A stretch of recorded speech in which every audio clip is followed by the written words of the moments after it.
Good afternoon, Madam Speaker, and thank you very much.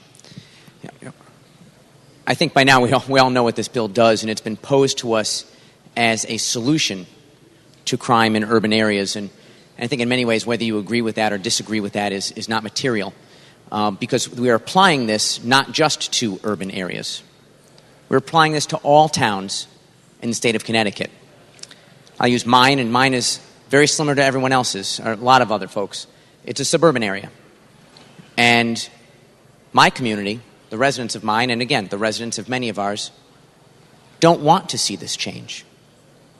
They're very happy with 1,500 feet, and I bet if you ask them, they wish it were more. We're identifying an issue in urban areas and applying it to 169 cities and towns.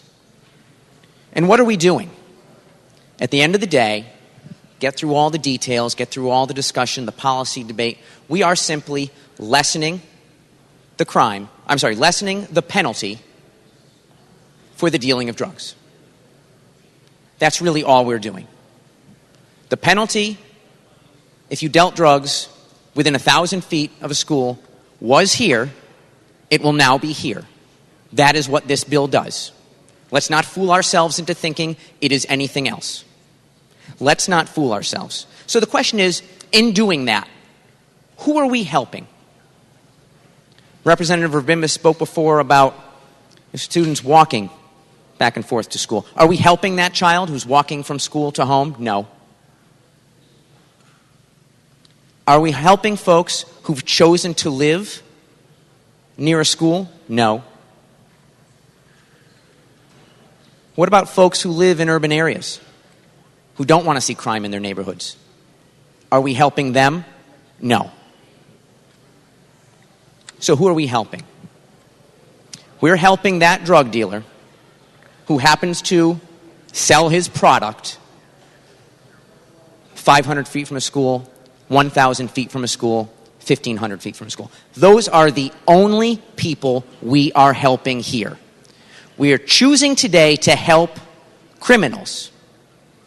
And I would argue we are choosing to help criminals at the expense of law-abiding citizens who would prefer not to have drugs dealt in their neighborhoods. That's who we're helping. And those folks are the people we are harming. That is the end result of the legislation that is before us. And I actually took a moment, I'm not on the Judiciary Committee, but I took a moment to read the testimony that was given in that committee, and there were two recurring themes. There was the theme of intent, that individuals don't intend to deal drugs by a school. They don't intend for that. They intend to deal the drugs, but not by a school. And that's a reason to support this bill. That doesn't make any sense to me. It doesn't make a lot of sense to many of the residents here in the state of Connecticut. Somebody who intends to deal drugs and chooses to deal drugs has made a choice. Whether they've done it 2 steps away from the school or 500 feet away from the school is not material.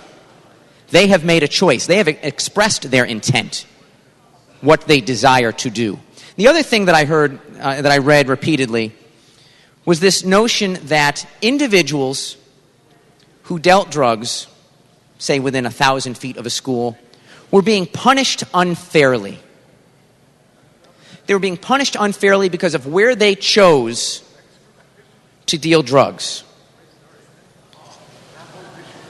I'll say that again. Because of where they chose to deal drugs. But they still made a choice. They still made a choice. They made a choice to sell their product, whether it be to children or adults. Let's be honest, does it really matter? They made a choice.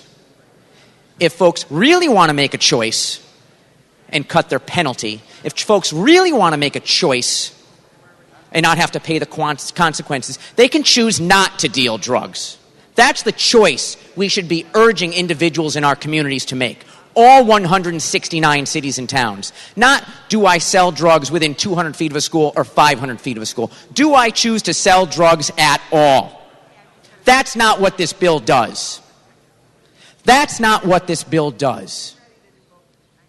We've chosen to take an easy way out and give folks a choice about whether one penalty is tougher than another.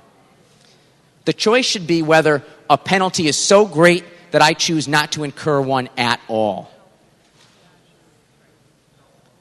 This moves us in the wrong direction. This moves us from that end. It moves us from that goal. And we hear the term soft on crime over and over and over again. And I would argue that perhaps maybe sometimes it's overused, but not now. This bill is soft on crime. It's a simple fact of the matter. And for that reason, I can't possibly support it. And I know many of the residents of Connecticut would wish we don't support it as well. Thank you, Madam Speaker.